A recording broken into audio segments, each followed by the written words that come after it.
አባይ ማለት ግብጽ ኢትዮጵያ ውስጥ የከፈተችው ኢንቨስትመንቷን እኛው ጋር መንጭቶ 86%ን አቃብለህ አትጠቀምም ምን ማለት ነው?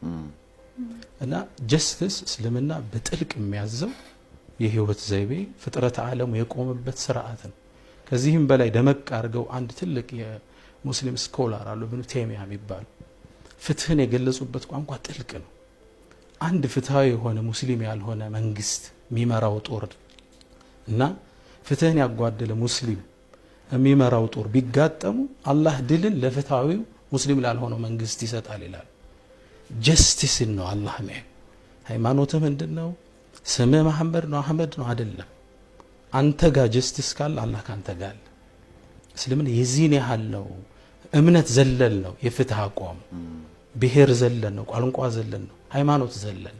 ስምህ መሐመድ ሆነ ከበደልክ ተበዳዩ ሌላ ስም ቢሆን አላህ እሱን ይረዳው።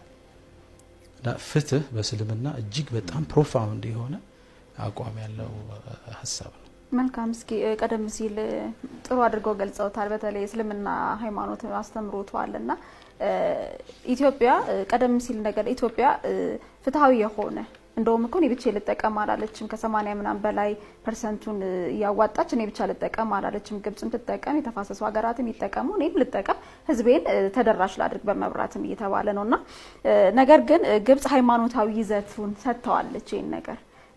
እርሶም የእስልምና መምህርም እንደመሆኑ መጠን እውነት ግብጽ የያዘችው የእስልምና በእስልምና ወደ እስልምና ይዘት ያጋደለችው ነገር እውነትነት አለው ወይ? እንዴት ነው እውነትነት ሊኖረው የሚችለው?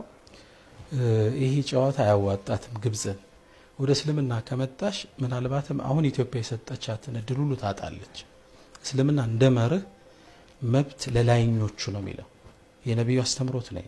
ሁለት ሰዎች በውሃ ፍሰት ተጋጭተው መጣው እሳቸው ጋር ለዳኝነት መጡ። ያሉት ገድበ ተጠቅመ ልቀቅለት። ሰውዬው በውሳኔያቸው ደስተኛ አለመሆኑን ሲያዩ እንደውም ሙሉ ለሙሉ ገድቦ ያለ መልቀቅ መብት አለው ነው ያሉት።